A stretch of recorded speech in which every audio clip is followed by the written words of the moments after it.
Hare Krishna Mataji, Dandavat Pranam. Hope all's well on your side. Haribol, Prabhuji. Thank you for your wonderful service. We can start. Should we start? Jai.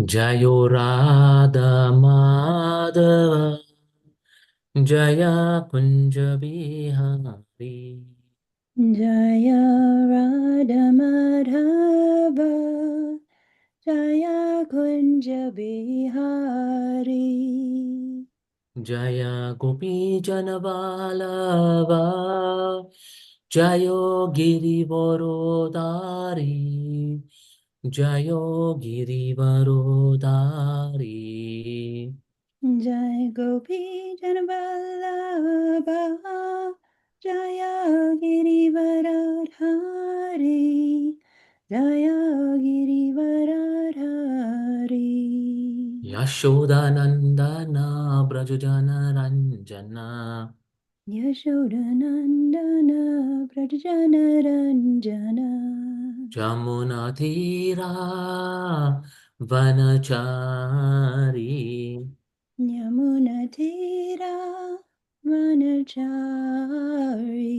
Jayo Radha Madhava Jaya Kunja Bihari Jaya Radha Madhava Jaya Kunja Bihari Hare Krishna Krishna Krishna Hare Hare Hare Hare Ramo Ramo Ramo Hare Hare Hare Krishna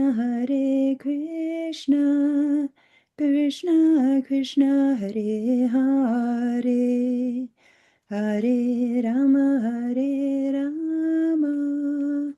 Rama Rama Hare Hare Jayo Radha Radonato Radha Radonato Radhe Jaya Radhe Raghunatha Radhe Jaya Goranitai Goranitai Goranitai Jaya Goranitai Jaya Gauranitai, Jaya Gauranitai. Jayo Jagannath Jayo Jagannath Jaya Baladeva Jaya Subhadra Jaya Jagannatha, Jaya Baladeva, Jaya Subhadra. Jagannatha Swami Nayana Patagami Bhavatume Jagannatha Swami Nayana Patagami Bhavatu me. Jayo Pralad Nishringa Jayo Pralad Nishringa Jayo Pralad Nishringa Jayo Pralad Nishringa Jaya Pralana Shringa Jaya Pralana Shringa Jaya Pralana Shringa Jaya Pralana Shringa Jaya Jaya Prabhupada Prabhupada Prabhupada Jaya Jaya Prabhupada Jaya Jaya Prabhupada Prabhupada Prabhupada Jaya Prabhupada Jaya Jaya Gurudev Gurudev Gurudev Jaya Jaya Gurudev Jaya Jaya Gurudev Gurudev Gurudev Jaya Jaya Gurudev. So I'll just recite the Mangala Charana, to evoke auspiciousness, and then we'll start Bhagavatam class. Narayana Namaskritam Naram Cheva Narottomam Devam Saraswati Vyasam Tato Jaya Udirayat Nasta Prayeshu Abhideshu Nityam Bhagavatam Sevaya Bhagavati Uttama Shloke Bhaktir Bhavati Nayushtiki Om Jnana Timirandasya Jnananjana Salakaya Chakshur Umilitam Yena Tashmai Shri Gurave Namaha Sri Chaitanya Manobishtam Stapitam Yena Bhutale Swayam Rupa Kadamayam Dadati Shvapadantikam He Krishna Karuna Shindu Dina Bandhu Jagatpote Gopisha Gopika Kanta Radha Kanta Namostute Tapta Kanchana Gourangi Radhe Vrindavaneshware Vrishabhanu Suta Devi Pranamami Hari Priye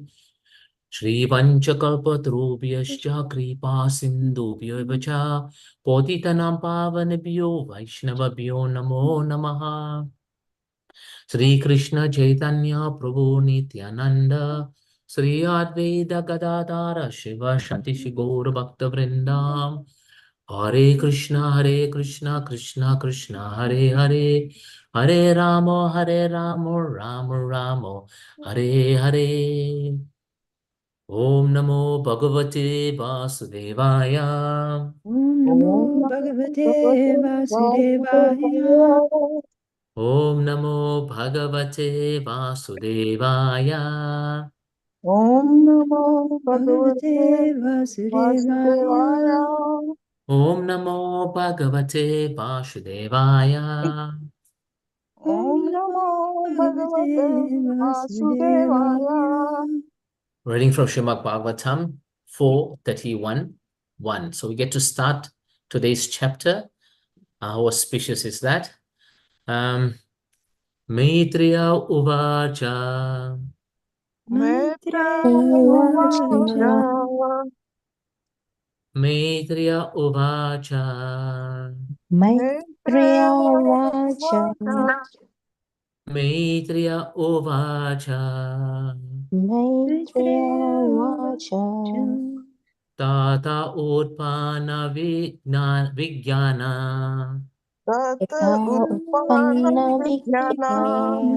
Tata Utpana Vijnana Tat Yatha Utpanna Utpana Vijnana Vijnana. Tata Upana Vijnana Tata Tat Utpanna Utpana Vijnana Vijnana. Ashab Adoksa Jabashitam Ashvadokshaja Ashvadokshaja Bhashitam Bhasitam. Ashab Adoksa Jabashitam Ashvadokshaja Ashvadokshaja Bhasitam Bhasitam. Ashab Adoksa Jabashitam Ashvadokshaja Ashvadokshaja Bhasitam Bhasitam.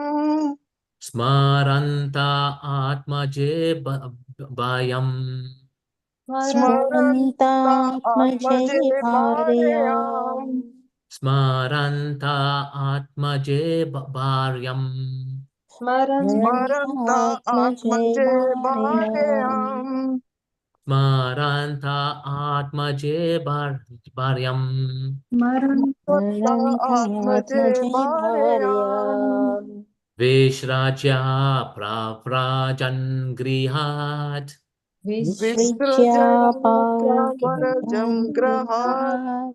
Grihat Vishraja Pravrajan Grihat Visraja Visrijya Pravarajam Parvaram Grahat. Grihat Vishraja Pravajan Grihat Visraja Visrijya Pravrajam Pravarajam Grihat Grahat. Prabhu's Mataji's Maitreya Uvacha. Maitreya Maitreya Vacha Uvacha Tat Utpana Vijnana. Tat Tata Utpanna Utpana Vijnana Vijnana Ashav Adokshaja Bhashitam. Ashab Asam Adokshaja Adokshaja Bhashitam Bhasitam Smaranta Atmaje Bharyam. Smaranta Smarantatmajai Atmaje Bharyam Bharyam Visraja Pravrajan Grahat. Visrijya Vishreja Parvaram Prajan Grihat Grihat Maitreya Vacha. Maitreya Maitreya Maitreya Uvacha Vacha Uvacha. Tata Utpana Vijnana. Tata Tata Tata Utpana Utpana Utpanna Vijnana Vijnana Vijnana. Asvaroksaja Bhashitam. Asham Ashadoksha Asvadokshaja Adokshaja Bhasitam Jabhashitam Bhasitam. Marantatmaje Bharyam Maranta Atmaje Atmaja Visritya Pravrajan Grihat Vishraja Pravajan Grihat Treya Uvacha Maitreya Uvacha Tata Utpanna Vijnana Tata Upana Vijnana Ashvadhokshaja Bhashitam Ashadoksaja Bhashitam Maranta Atmaje Bharyam Maranta Atmajevayam Rujya Pravrajan Gruhat Vishraja Pravajan Grihat Matreya Vacha Maitreya Uvacha Tat Utpanna Vijnana Tat Utpana Vijnana Ashavasokshaja Bhasitam Ashobhadoksaja Bhashitam Smaranta Atmaja Bharyam Smaranta Atmaja Bharyam Vishvijya Pravrajan Grihat Vishraja Pravajan Grihat Maitreya Uvacha Maitreya Uvacha Tata Utpanna Vijnana Tata Utpana Vijnana Asvadokshaja Bastitam Ashadoksaja Bhashitam Smaranta Atmaje Bharyam Maranta Atmaje Atmajevayam Visrija Pravajan Grihat Vishvija Vishraja Pravrajan Pravajan Grihat. Grihat. Very nice, John. Thank you. You must teach me how to say verses, okay? Anybody else? Maitreya Uvacha. Maitreya Uvacha Maitreya said, Maitreya said Tata, Tata thereafter, thereafter Utpana Utpanna developed, developed Vijnanaha, Vijnana possessing perfect knowledge, possessing perfect knowledge. Ashu, Ashu very soon, very soon. Adokshaja, Adokshaja by the Supreme Personality of Godhead, by the Supreme Personality of Godhead. Vashitam, Vashitam what was enunciated, what was was enunciated. Smarantaha, Maranta remembering, remembering Atmaje, Atmaje unto their son, unto unto their their son son Bharyam, Bharyam, their wife, their their wife wife Vishreya, Vishreya after giving after giving Pravrajam, left, left Griyat, Grihat from home. from home. Translation by Srila Prabhupada. The great Saint Maitreya continued. The great saint Maitreya continued. After that, after that the Prachetas lived at home The Prachetas lived at home for thousands of years for thousands of years and developed perfect knowledge and developed perfect knowledge in spiritual consciousness. in spiritual consciousness. At last, At last, they remembered the blessings they remembered the blessings of the Supreme Personality of Godhead of the Supreme Personality of Godhead and left home. and left home, home, putting their wife putting putting their their wife wife in charge of a perfect son. in in charge charge of of a a perfect son. son. Purport by Srila Prabhupada. After the Prajetas had finished their penances, they were blessed by the Supreme Personality of Godhead. The Lord blessed them by telling them that after finishing their family life, they would return home back to Godhead in due course of time. After finishing their family life, which lasted thousands of years according to the calculations of the demigods, Prajetas decided to leave home, putting the wife in charge of their son named Daksha. This is the process of Vedic civilization. In the beginning of life, as a brahmachari, one has to undergo severe penances and austerities in order to be educated in spiritual values. The brahmachari or the student is never allowed to mingle with women and learn from the beginning of life about sex enjoyment. The basic flaw in modern civilization is that boys and girls are given freedom during school and college to enjoy sex life. Most of the children are Varna Shankara, meaning born of undesirable fathers and mothers. Consequently, the whole world is in chaos. Actually, human civilization should be based on Vedic principles. This means that in the beginning of life, boys and girls should undergo penances and austerities. When they are grown, they should get married, live for some time at home, and beget children. When the children are grown up, the man should leave home and search for Krishna consciousness. In this way, one can make one's life perfect by going home to the kingdom of God. Unless one practices penances and austerities in his student life, he cannot understand the existence of God. Without realizing Krishna, one cannot make his life perfect. The conclusion is that when the children are grown, the wife should be put in the children's charge. The husband may then leave home to develop Krishna consciousness. Everything depends on the development of mature knowledge. King Prachinabari Sat, the father of the Prajetas, left home before the arrival of his son, who was engaged in austerity within the water.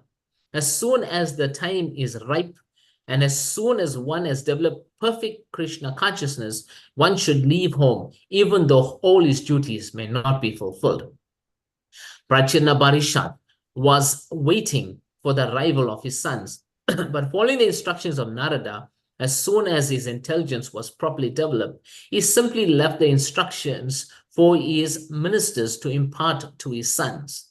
Thus, without waiting for the arrival, he left home. Giving up a comfortable home life is absolutely necessary for human beings and is advised by Prahlad Maharaj. Itvatvam patam griham adar kupam.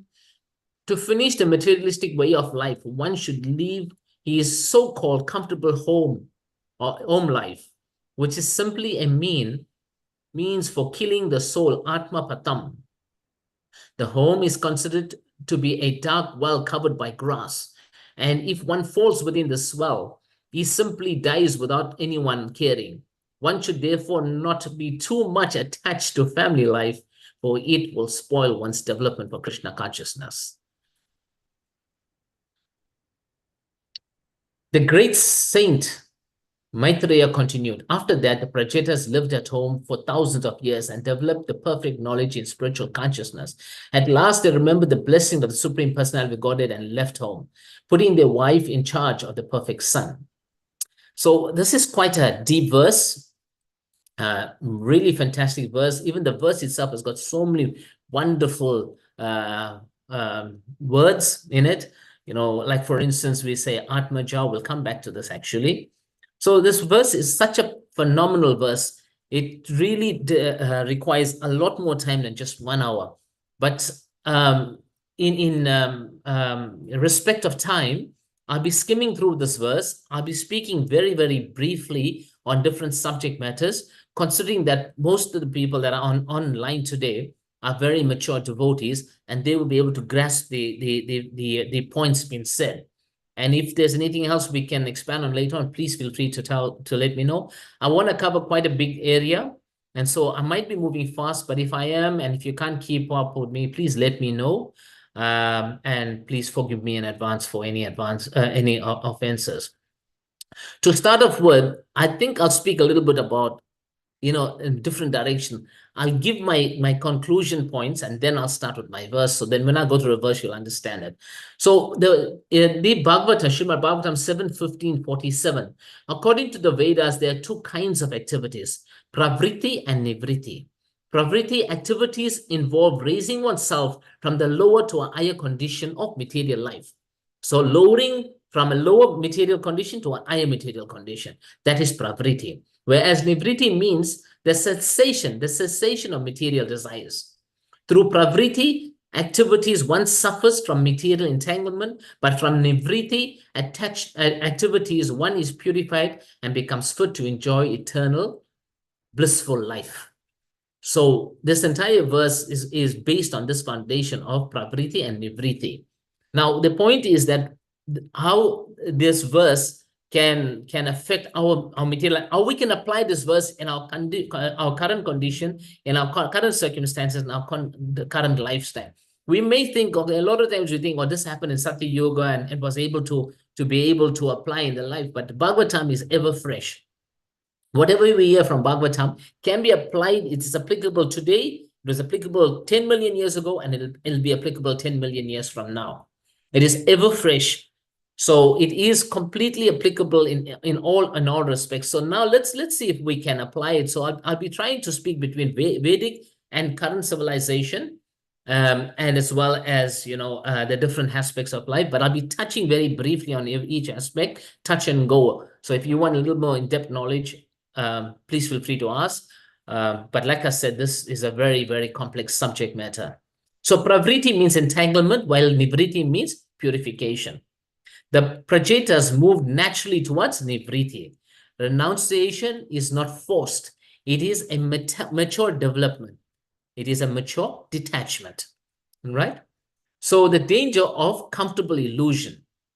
Prahlad Maharaj said in this verse, Yit patma patam griham adha kupam.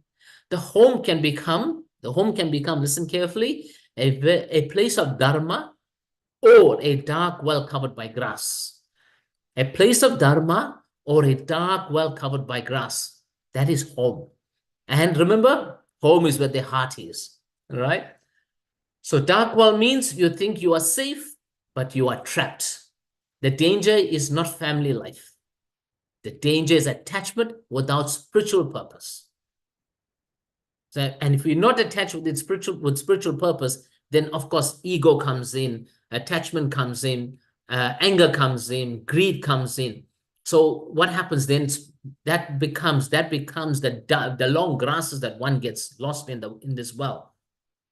So unless one cuts the grass and mows the place very nicely, that means maintains it, manicures it so nicely from spiritual practices, the house becomes a very dark well. Otherwise, if we take care very nicely of the household and we are meticulous about it and we behave within our means, right? What happens is then that same place can be a place of dharma. The same home can be a place of dharma. So Bhagavad Gita 2:40, even a little advancement saves one from great fear. Even a little bit advancement in spiritual life can save one from the greatest of fear.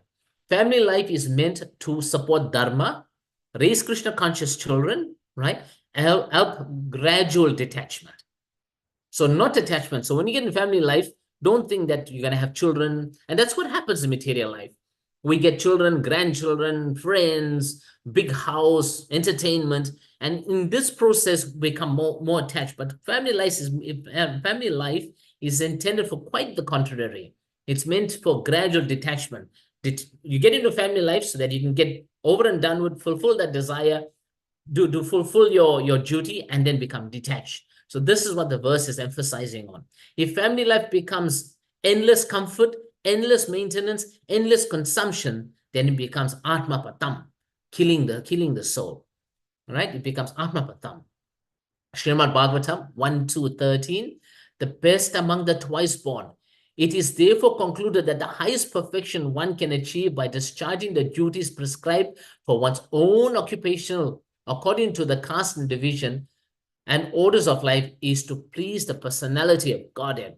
So your whole life, your own Krishna conscious life, your own spiritual, your own married life should be focused on one thing, not holidays, not sense gratification, not exploitation of the senses, but to please the supreme personality of Godhead. Then the same household becomes a house of Dharma. Family life must cultivate in pleasing Krishna. The 4 ashrams, I'm going to touch on it. Most of us know in depth about it. The brahmacharya, which means discipline and spiritual training. Grihastha, responsible family life. Vanaprastha, gradual detachment. And sannyas, full dedication to Krishna. Right? This is not repression. This is an intelligent sequence of life. This is an intelligent sequence of life.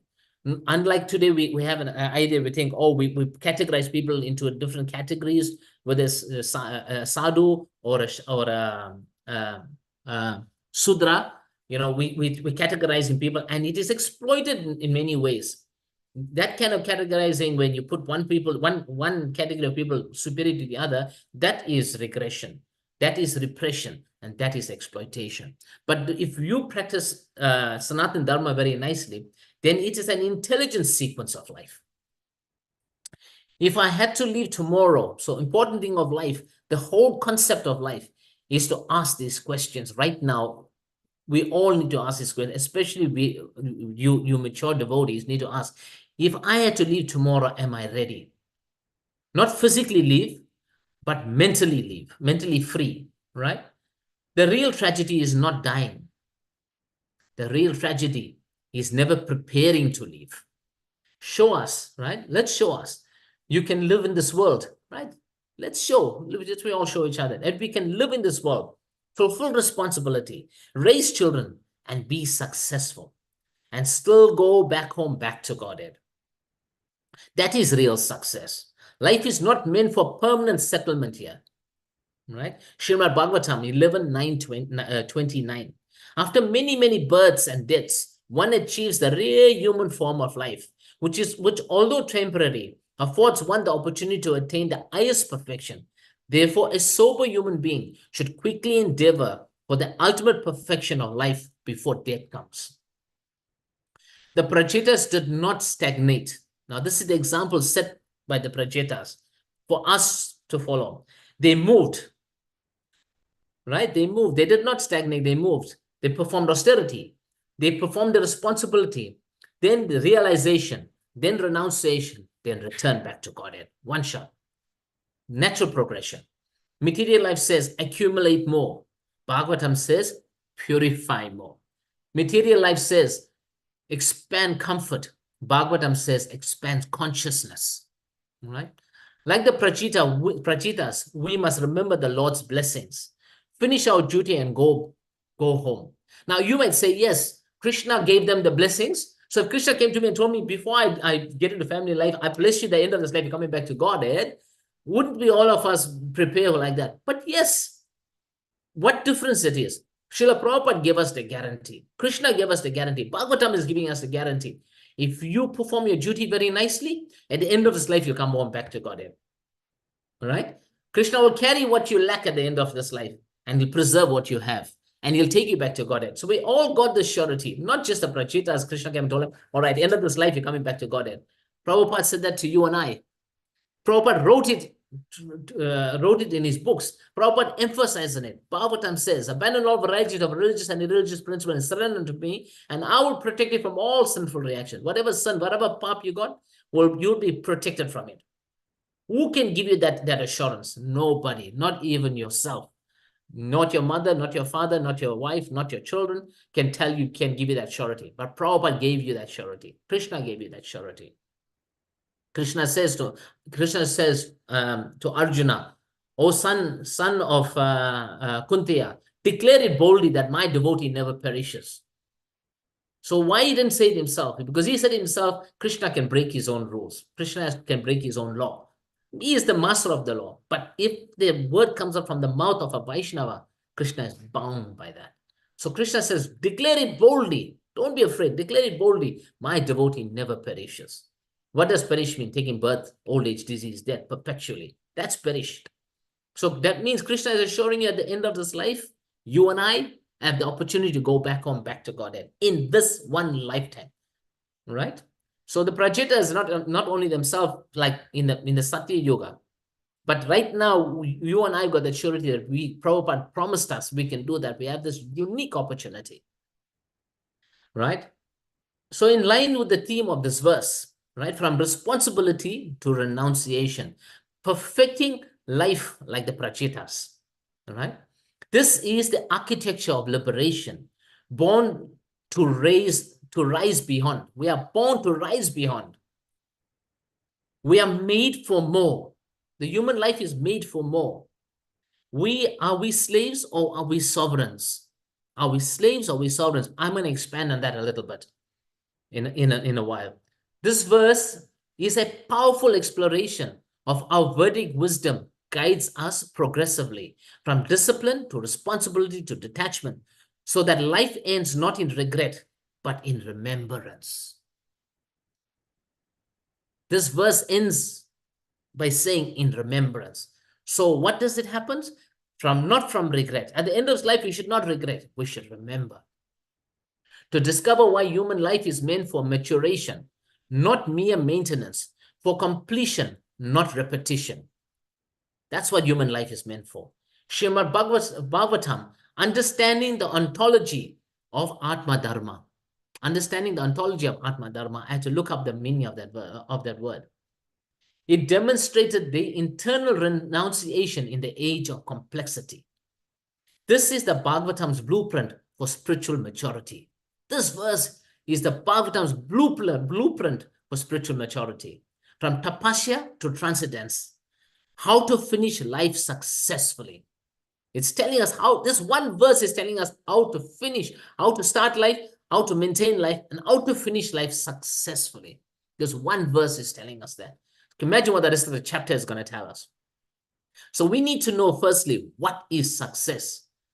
But some people might misconstrue what success is. Everyone has a different understanding, a different perspective, a different goal of what success is. But are they real success? Is it comfort? Nice home, nice family, nice enjoyment? Is it accumulation, whether it's wealth, possession, kinsmanship, or respect? Is it reputation, name, fame, adoration, glory, social acceptance, getting more and more? And anyway, you know, if you're talking about adoration, reputation, it's getting more and more subtle, you know, online reputation, what people say about you. Kids commit suicide because somebody criticized them online, on the subtle platform. How gross is that? Right? Happiness. What is happiness and how to attain it? Also, how to gain a taste for happiness. So not only know what happiness is, not only know how to attain it, but we need to also gain a taste for that happiness. Right now, if we went back to Godhead, we have to leave our iPhones, leave our Netflix, leave our children, leave our cars, and go back to Godhead. How many of us have a taste for what Golok Vrindavan has to offer us? If we are to leave right now, no internet, no YouTube, no TikTok, no nothing of that nature, no Facebook, and go back to Godhead, how many of us have got a taste for getting up every day, chanting japa, running on the fields of the Lord? How many of us got a taste for that? We can do it for 1 weekend probably and say, wow, great. But we need to have acquired the taste for that happiness. And that is why Srila Prabhupada gave us this process for acquiring the right taste. Right? So, happiness. But what is happiness and how to attain it? Right? How to gain a taste for happiness. What is nectar in the beginning is poison in the end. What is nectar in the beginning is poison in the end. Material life is nectar in the beginning. What is poison in the end? Chanting japa, following Sanatana Dharma, fasting is maybe poison in the beginning, but it's nectar in the end. That is because we accumulated the taste for real happiness. It is, or is it success and happiness remembering Krishna at the final moment, right? So either we can enjoy life and at the final moment fail, or our real success is to remember Krishna at the final moment. Bhagavad Gita 8:5. Whoever at the end of the life quits his body remembering me attains my nature. That, my friend, is success. That is success. So let's examine a civilization designed for one moment, right? The spiritual civilization is designed for one moment. It's just designed for that one moment. Let's do that. Look at that. Material prosperity is engineered for perpetual distress, a continuous cycle of birth and death. Spiritual evolution, however, directs the soul towards eternity, everlasting happiness, and true contentment. Material happiness promises, material existence promises permanence, but delivers repetition. It promises enjoyment, but produces exhaustion. It promises security, but guarantees birth, disease, old age, and death. It is a closed loop. Janma Mrita Jara Vidhi. Right? Bhagavad Gita 13:9. Whereas spiritual life is not circular, it is progressive. Material life revolves, spiritual life evolves. Material mentality binds, spiritual consciousness liberates. Material perpetuality sustains the suffering. Spiritual evolution awakes eternity. Bhagavad Gita 8:15. After attaining me, the great souls do not take birth again in this temporary world of miseries, because they have attained the highest perfection. Śrīmad-Bhāgavatam 10:14-58. For one who has taken shelter of my lotus feet, for one who has taken shelter of the lotus feet of the Lord, this material world is no more dangerous than a calf's hoof print. Material life extends duration within time. Spiritual life exits the jurisdiction of time. We are not affected by time. Kala or time only exists in this material world. Kala or time does not exist in the spiritual world. Material advancement refines bondage, more dependence. Look what's happening in the world today. I mean, look at what's happening. Literally, the fuel price, the wars, everything is done because of material advancement, because of greed. And what happens? Spiritual advancement dissolves bondage. Spiritual advancement dissolves a bondage, while material advancement refines bondage. We get refined, it makes it more nicer. They refine nice things so that you get more and more attached to it. But what does spiritual advancement do? It dissolves the bondage. Material civilization engineers false sense of comfort, makes us complacent, and we become creatures of habits. And when we become creatures of habit, becomes our nature. And becomes when it becomes our nature, that is what we will take birth in our next life. Because the super soul will take birth according to what the nature of our tastes are. Spiritual civilization engineers consciousness, develops a speed, right? It develops a higher sense of being. Spiritual civilization engineers consciousness. It develops a higher sense of being. We are not human beings having a spiritual experience. We are spiritual beings having a human experience. We are out of our element. Material life repeats and spiritual life completes. Material life repeats, spiritual life completes. Anyway, to come back now to, for us to think that for those of us who are illusioned by the thought that slavery is abolished, we think, oh, we've gone, women liberated, slavery is abolished, we're living in a modern times. Let's elaborate on modern slavery and spiritual sovereignty. So I want to elaborate on modern slavery and spiritual sovereignty. We speak of freedom, but are we truly free?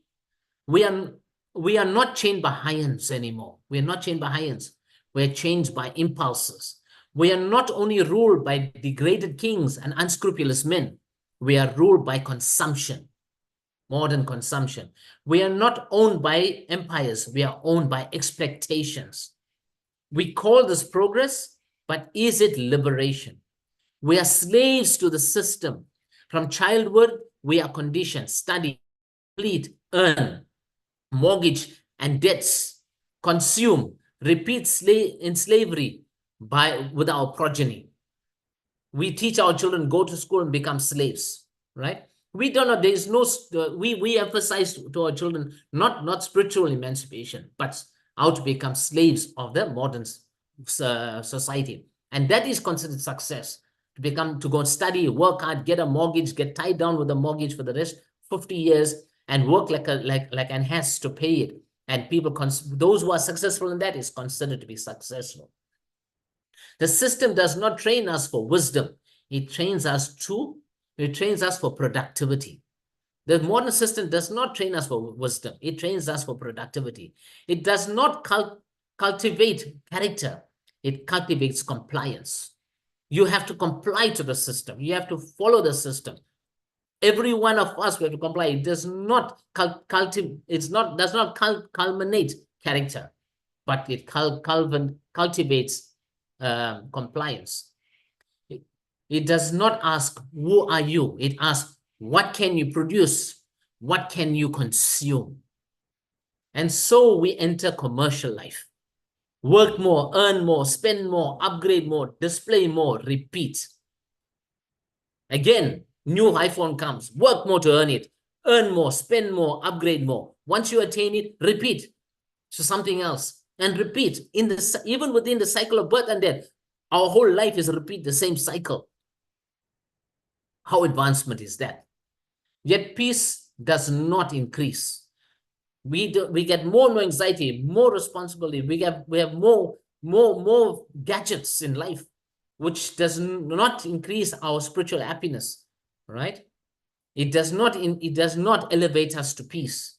Anxiety increases, comparison increases, dependence increases, no peace.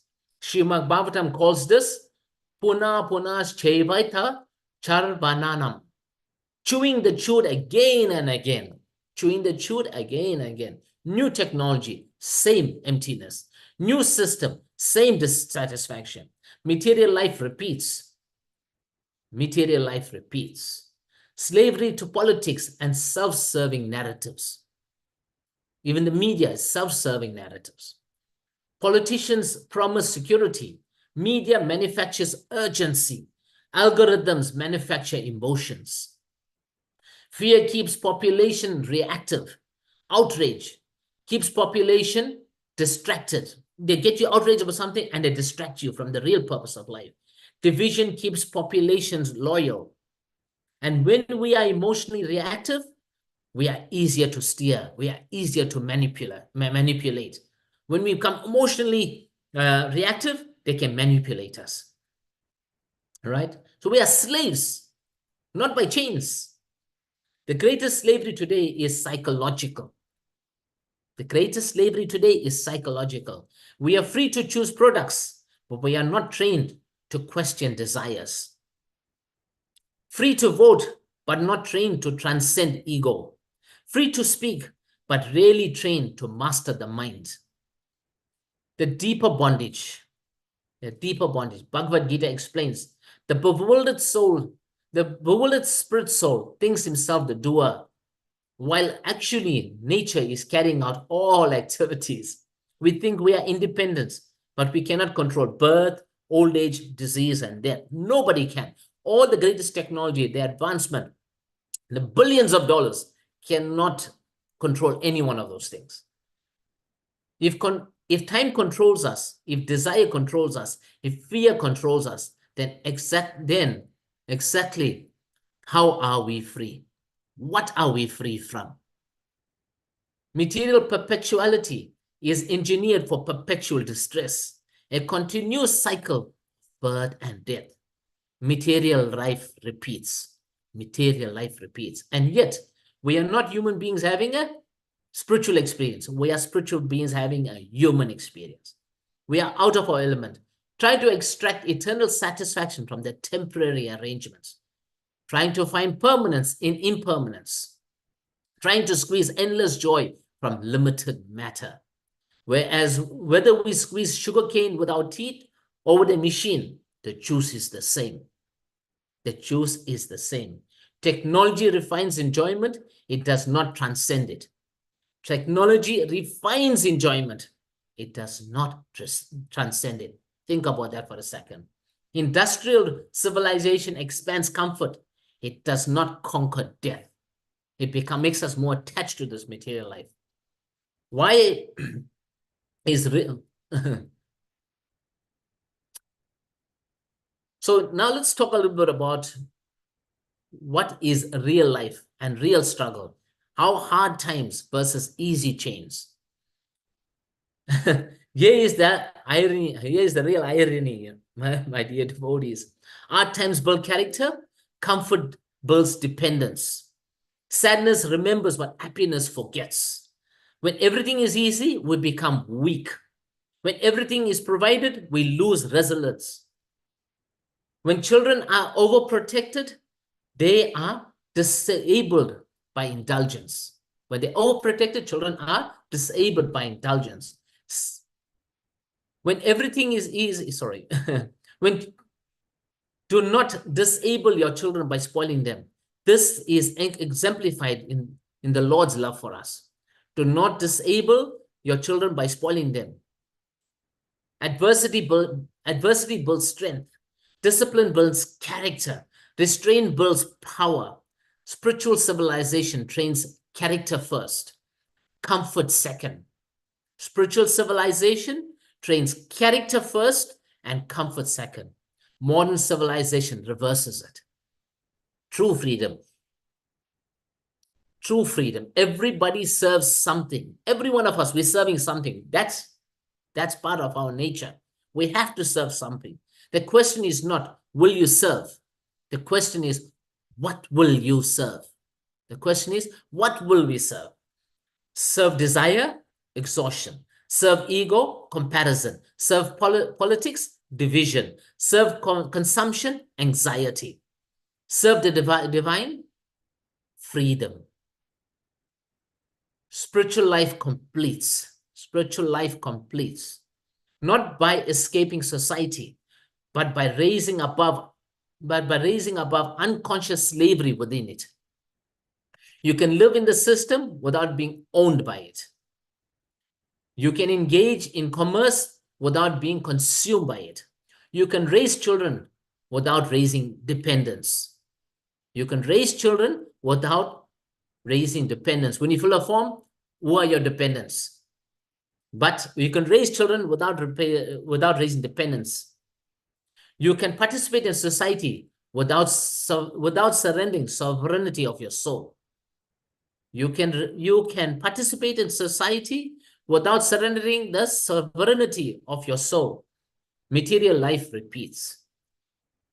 New forms, new gadgets, new slogans, new bondage, new body.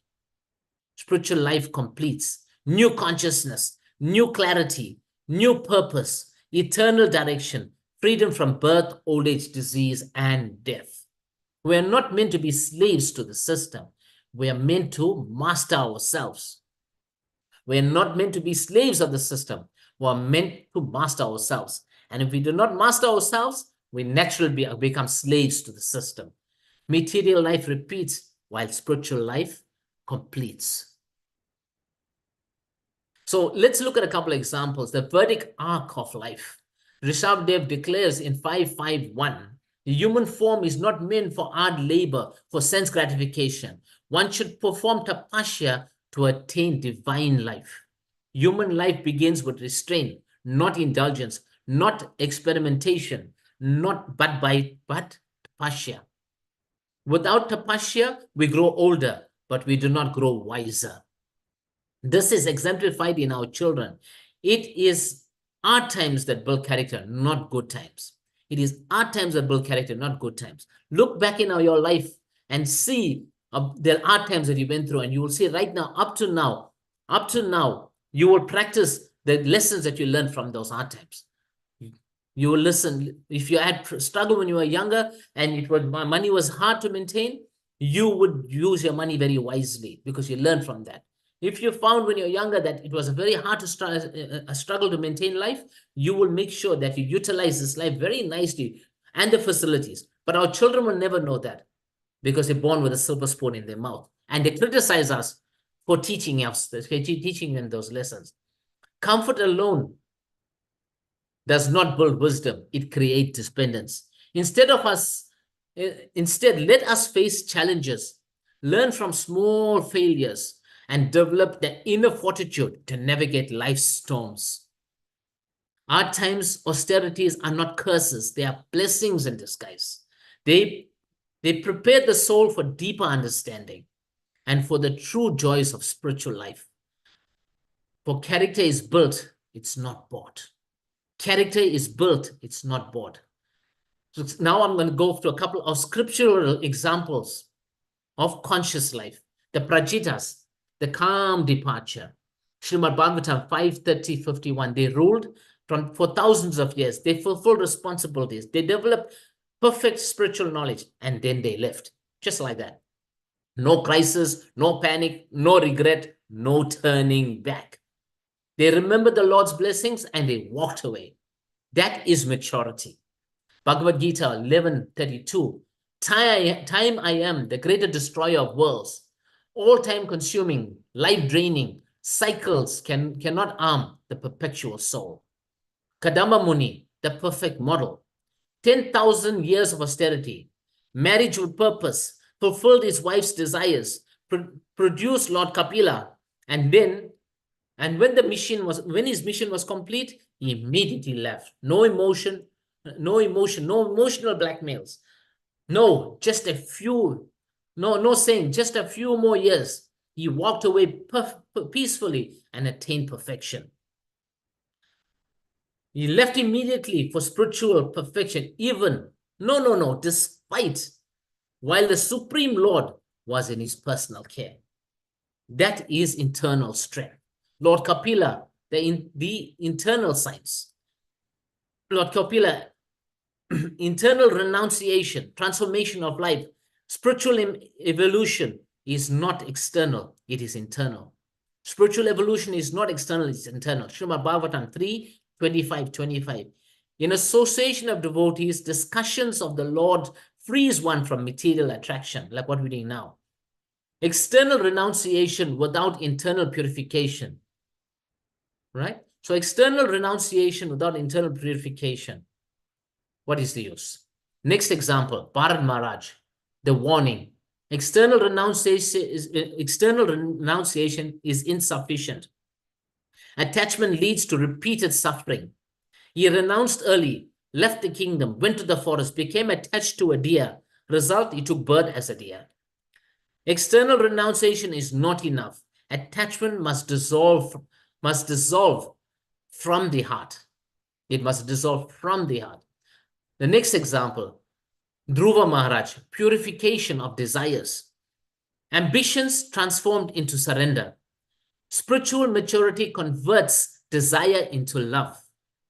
He wanted a kingdom greater than his father's. He performed austerity, saw the Lord and said, I was searching for broken pieces of glass, but I found priceless jewels. I found diamonds. Spiritual maturity transforms ambition into surrender. King Prithu, Katyanga, Parikshit, and Pandavas, emperors of the entire earth planet, were emperors of the entire planet, example of leaving attachment behind, preparing for death conscientiously, preparing for death consciously. They were no ordinary persons. They were emperors of the entire earth planet. They were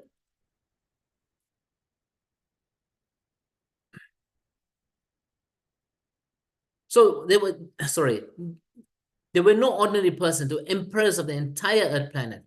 Even exalted beings from the higher planetary system paid respects to them. Even beings from the higher planetary system paid respects to them. And what? Just left like that. King Prithu, responsible leadership. He ruled perfectly. He protected citizens, organized society spiritually, then retired to the forest. Duty completed, attachment for everyone, everything dissolved. Prajetas, letting go of power. They ruled the world, but when the time came, they put on simple garments, walked north, and never looked back. They did not die clinging to the throne. King Katvanga, immediate readiness. He learned that he had only moments to live.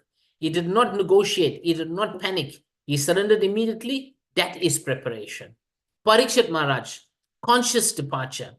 Cursed to die in 7 days. He sat by the Ganges, heard Bhagavatam, prepared peacefully. He did not seek medical extensions. He sought transcendence. He did not seek medical extensions. He sought transcendence. The pattern across all of them, every great soul shows the same arc. Tapasya, responsibility, detachment, and then surrender. The tragedy is not death. The tragedy is unprepared death. I am not afraid to die. I'm afraid to die away from Krishna consciousness. That's me. I'm not afraid of death.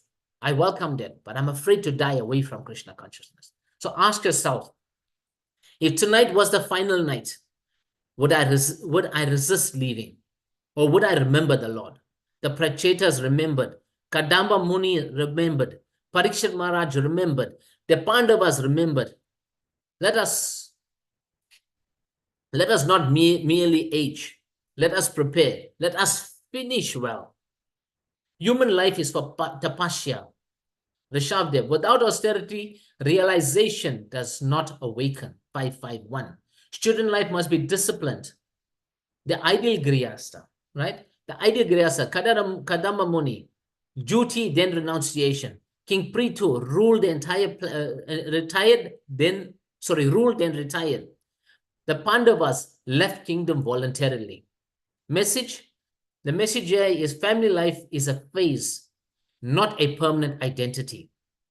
The warning, Bharat Maharaj, renounced externally, attached internally, took birth as a deer. Detachment must be internal.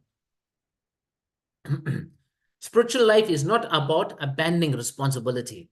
It is not about clinging when responsibility is complete.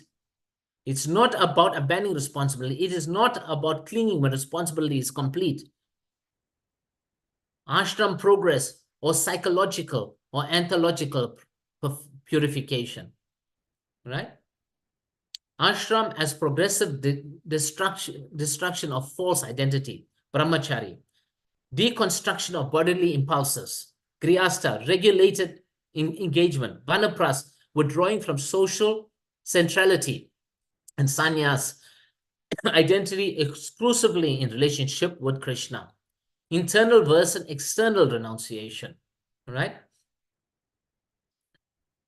So most importantly is we have to be internally renounced, not externally. We come to the temple, dress up nice, and say, I'm very renounced, I'm a very, very pakka devotee. It's an internal, that's what counts at the time of death. Time is the devourer. Bhagavad Gita 10:11, Kala. The sun is stealing life. Śrīmad-Bhāgavatam 2:3:17. Every single sunset, rise and sunset is stealing your life. Kadvanga demonstrate temporary urgency. Parikshit demonstrate contemplating complexities of life. All examples shown engagement, fulfillment, renunciation, remembrance. The cultivation is smarana, remembrance. Thus, Prachetas remembered the blessings. Remembering is the final fruit. Remembrance is the final fruit of all the austerity you did. The fruit of all your austerity advancement is your remembrance. That is the fruit. The key reflection, is our devotion life deepening or merely institutionalizing? Is it deepening or becoming institutionalized? Are we preparing to live gracefully or building new layers of subtle attachment? The goal, not longevity in service or position, but purity of remembrance. So So now the thing is that what should we do? How should we live? That is the important thing. How we should live is very, very important. We're preparing. That is the real success of life. The real success of life is not in, is how we can perfect life, how much money we can accumulate. No, right? So whoever at the end of the life quits his body, remembering me alone, shall attain my nature. That is success. Ask yourself. Please ask ourselves, are we ready to leave, or we just listen to Bhagavatam class and get on with life and the rest of the day? So let us not just merely age. Let us prepare. Let us finish well. So with that, what I'll do is I'll open the. I went quite fast, so I'm sure that there'll be hopefully some questions. So if any questions there is, any devotees have any questions? Hare Krishna, Janaka Prabhu. Thank you very much, Hari Bol. Thank you very much. It's a wonderful class. The thing is that we can tell all these things. We are all devotees, and most of us are gristas.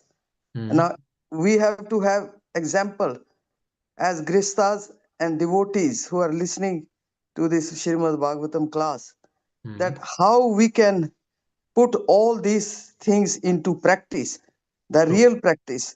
I can give example, about myself. I can't comment on others. That, we did the same thing. We raised our children. We always thought that they should be independent. They should be, educated properly.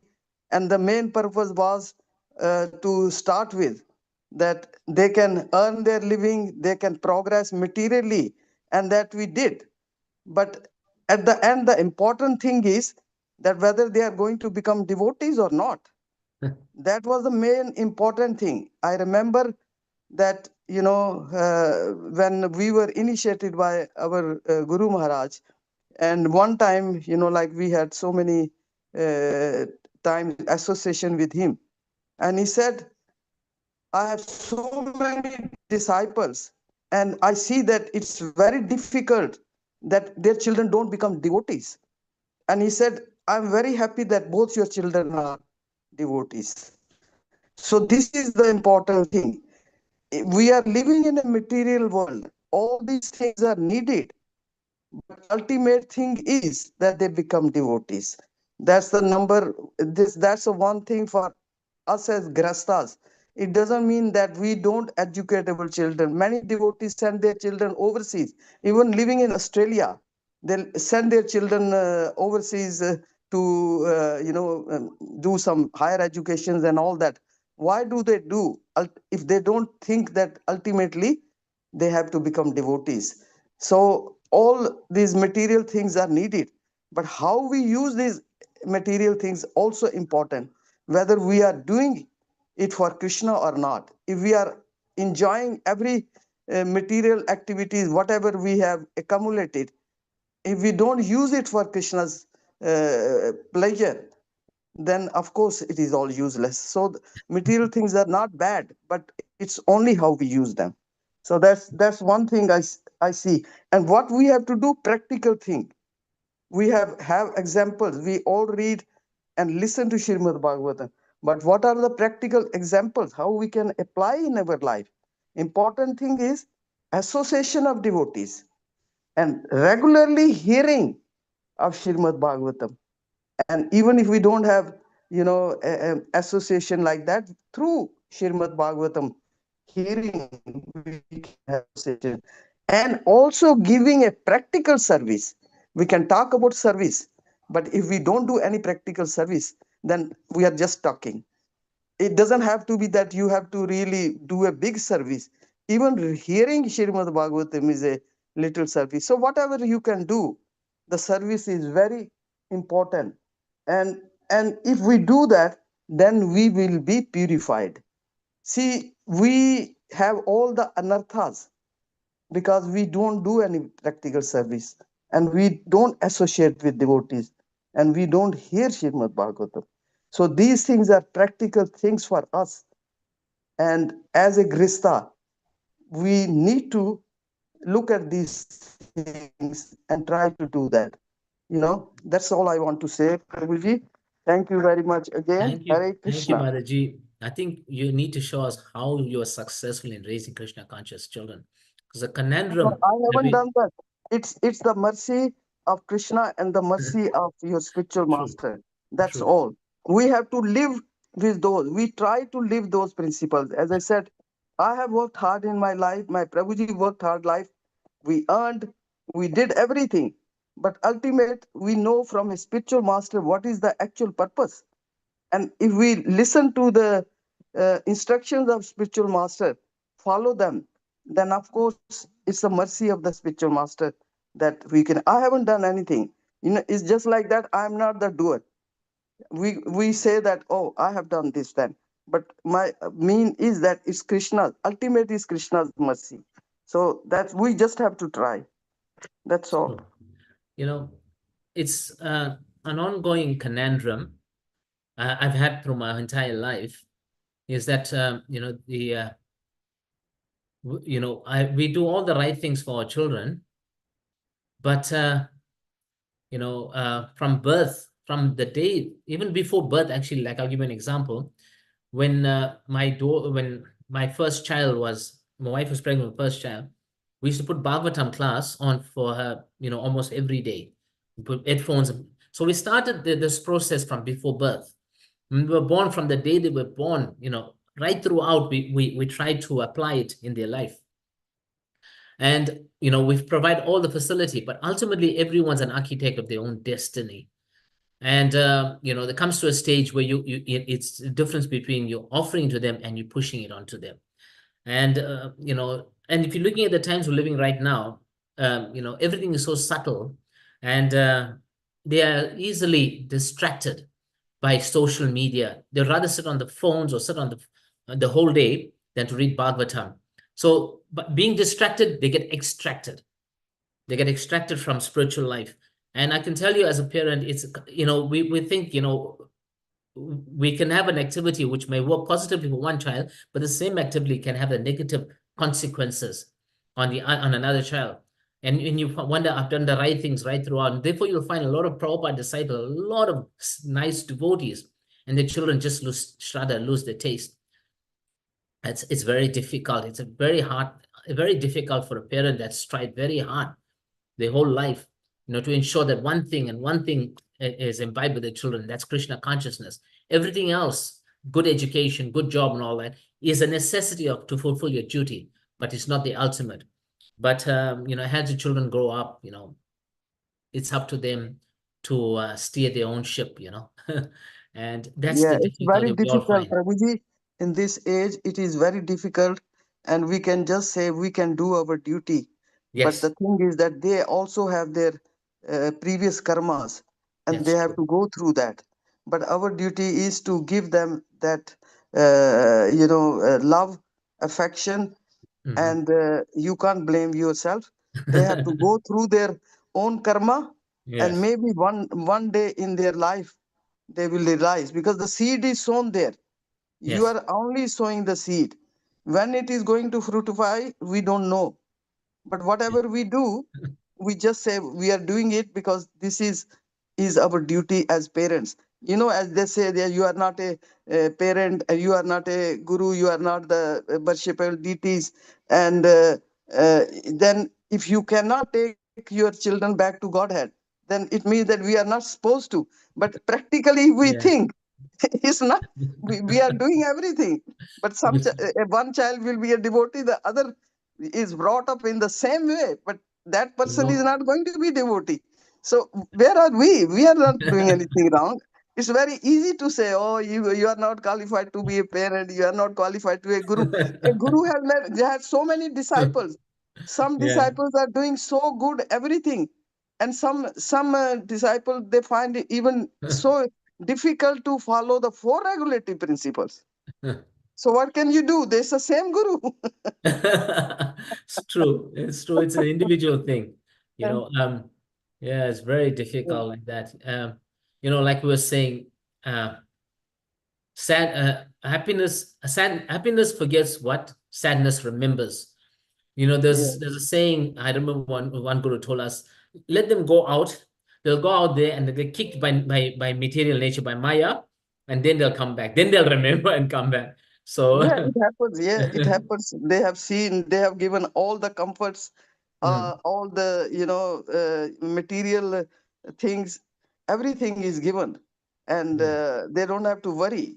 But when they go out and they have to earn and they have to do that, no, there is life, then they understand.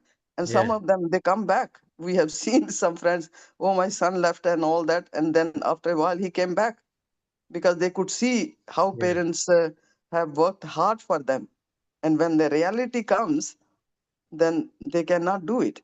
But anyway, we as a parents, we have to keep their doors, our doors open for them. They have to keep those open, you know, to us with some kind of intelligence, you know, because it's really tough. It's a really tough world. As a parent, it's really difficult. Yeah, it's very Yeah. difficult, but that's what I'm saying. When I see some parents, they are struggling.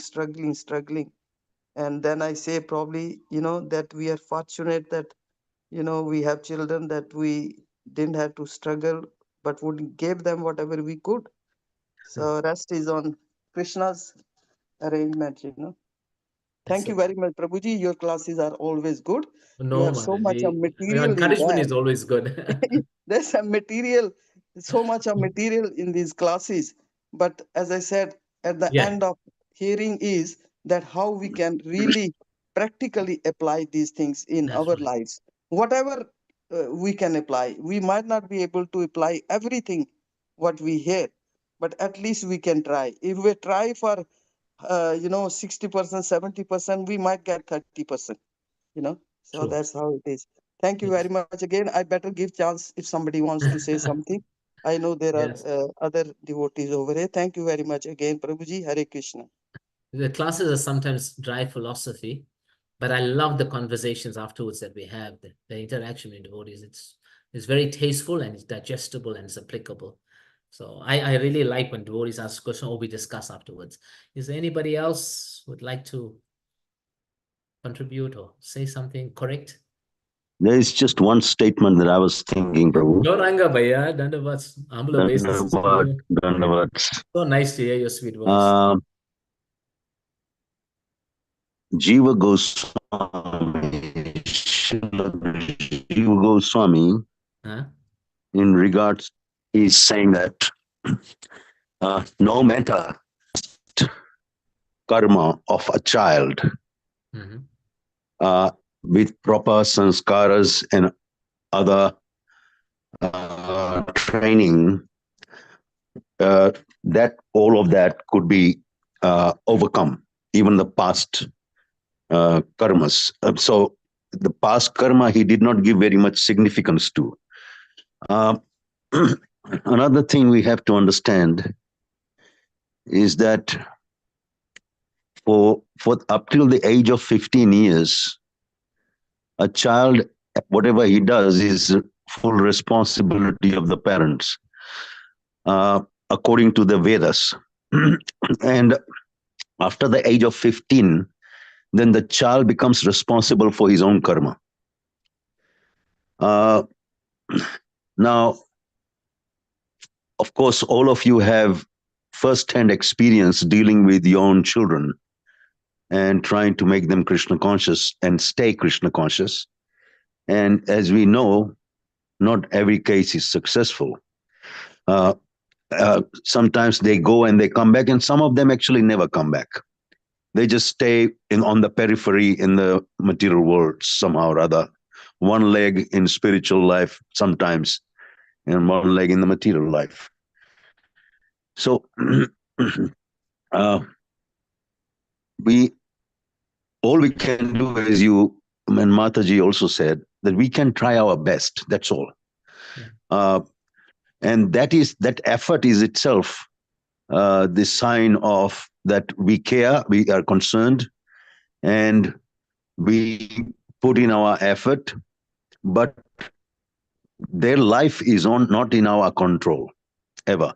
In fact, no other jiva we have control over. Is the Supreme Lord who gives them opportunities to become a devotee, And if they repeatedly disregard that opportunity, he may, if he wants to take that opportunity away temporarily to give them some particular experience. Now, so one thing I find, though, I maybe see repeatedly, I feel that most of the time, because children are staying with the parents and the parents are telling them what to do,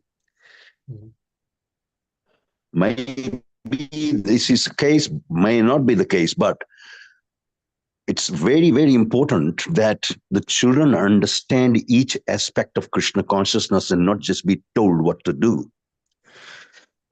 Philosophically, they have to be convinced about it. And that actually gives them more chances to remain strong in Krishna consciousness. One example is like, the Gopal's Glorious Gang children. Now, all the children that are there at the moment, they are really they are also getting educated. They are having extracurricular activities. They're having association with each other. That kind of environment is created where actually they progress. And they feel like, yes, this is the kind of lifestyle is mine. Then they'll find another kind of lifestyle is detestful. So I don't know. I'm asking you guys that, is it a lack of philosophical understanding that we give to them, which is causing really them to again find other venues, or is it also part of their strong senses in youth that they decide they want to explore other venues?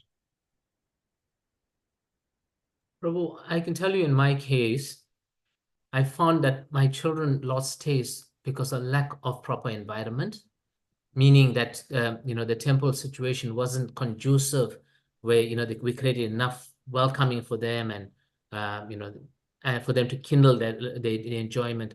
So like I was saying, if we don't create an environment where, where it becomes a joyful environment for the children to spend time, do things together. Like I remember when I was younger, then they'll look for enjoyment outside. So I just found that hopefully things will get better. But in the past, we didn't provide them the proper facility and the proper environment for them to create. I'm talking about my personal case and my children. It could be it's just isolated. It was the situation wasn't very conducive for children and for Mataji's prior to, I don't know what it's going to be like now.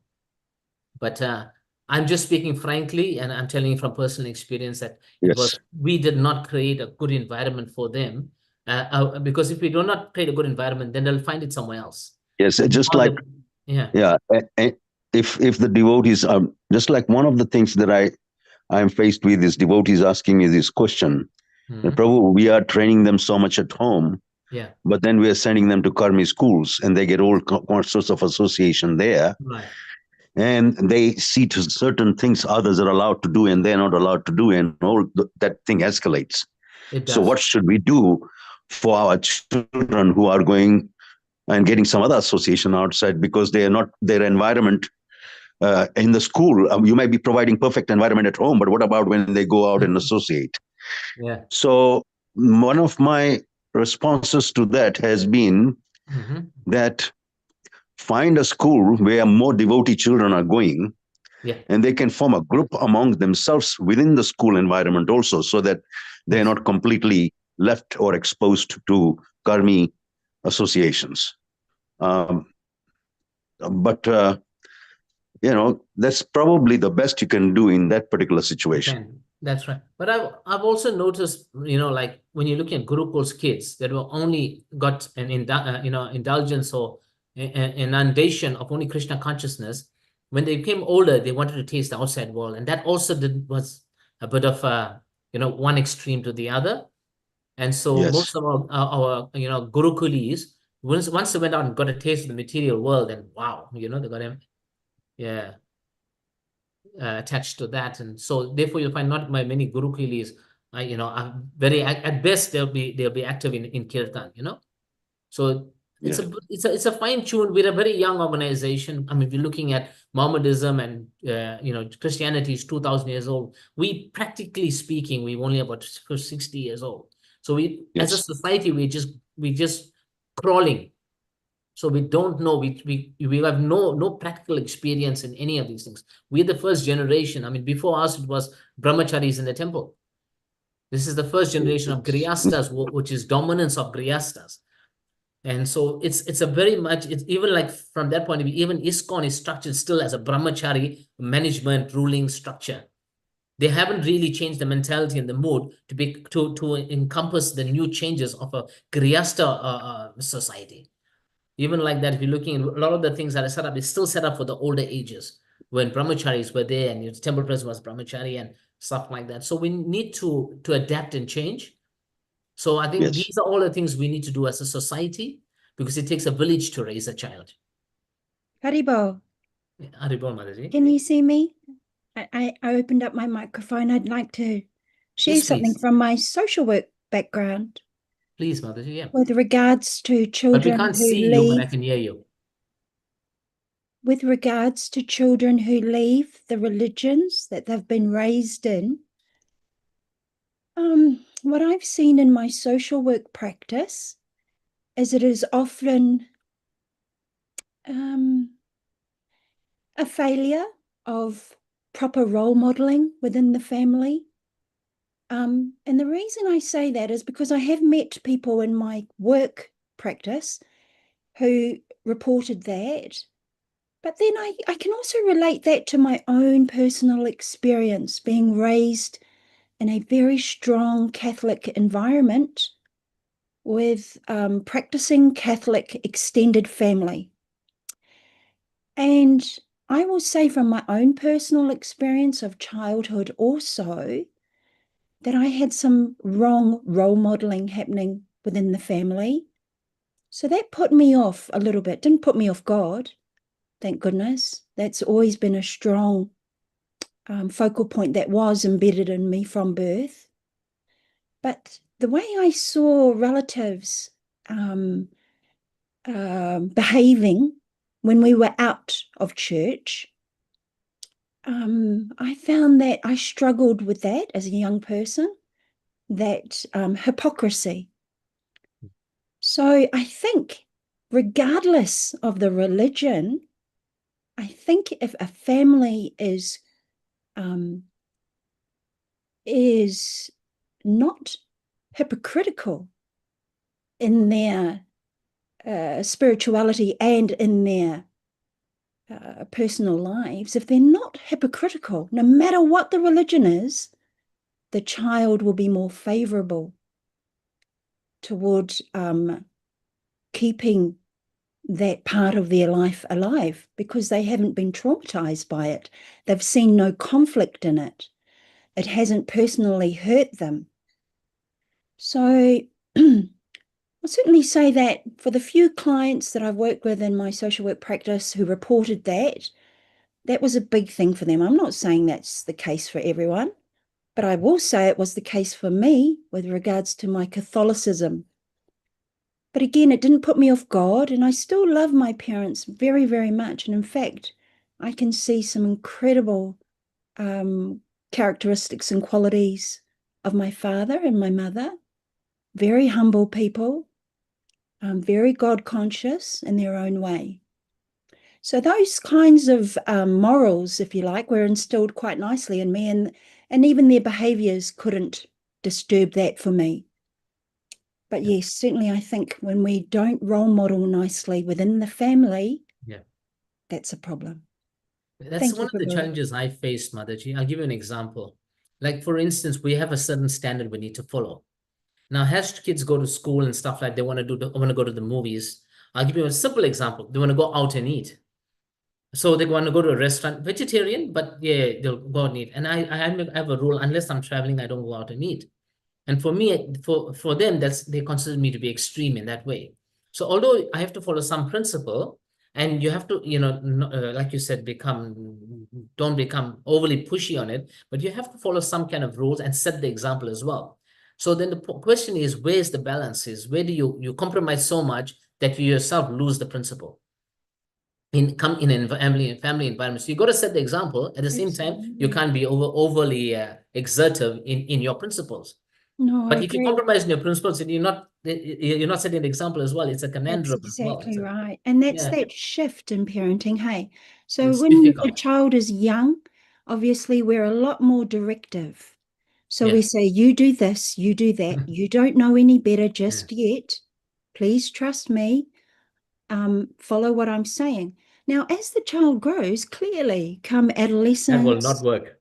Yes, that's right. And so it's up to the parent within that family to figure it out. How do I now communicate in such a way that it is of meaning for the adolescent or for the young adult who is about to completely individuate, who is about to become an adult and think about things on their own? So what we do then is we shift, and we don't necessarily become their friend, but we become less directive and more encouraging of their own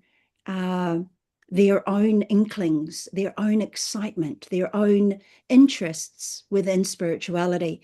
So that's where our in is as concerned parents, is that we follow the adolescent, the young mind, the young burgeoning personality. We follow their interests. We love them. We know what they like.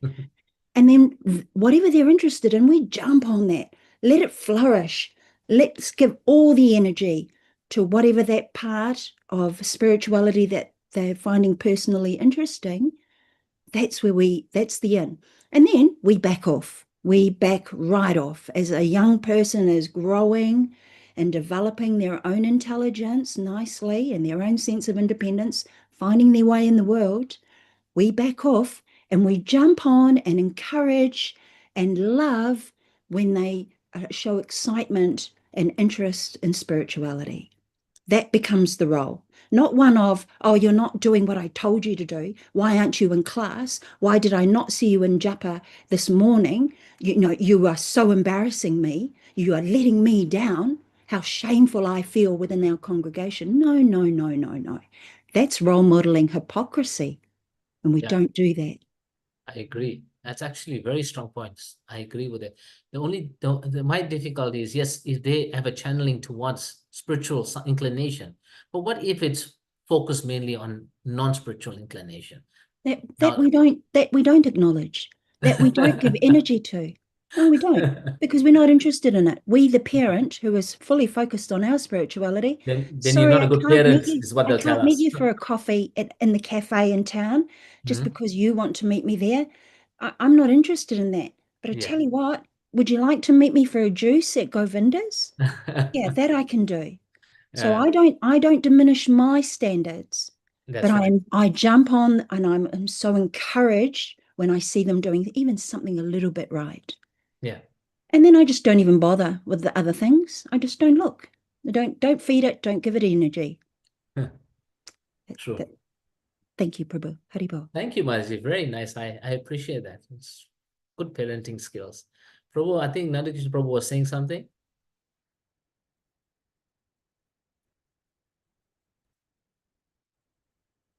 All right. Anybody else?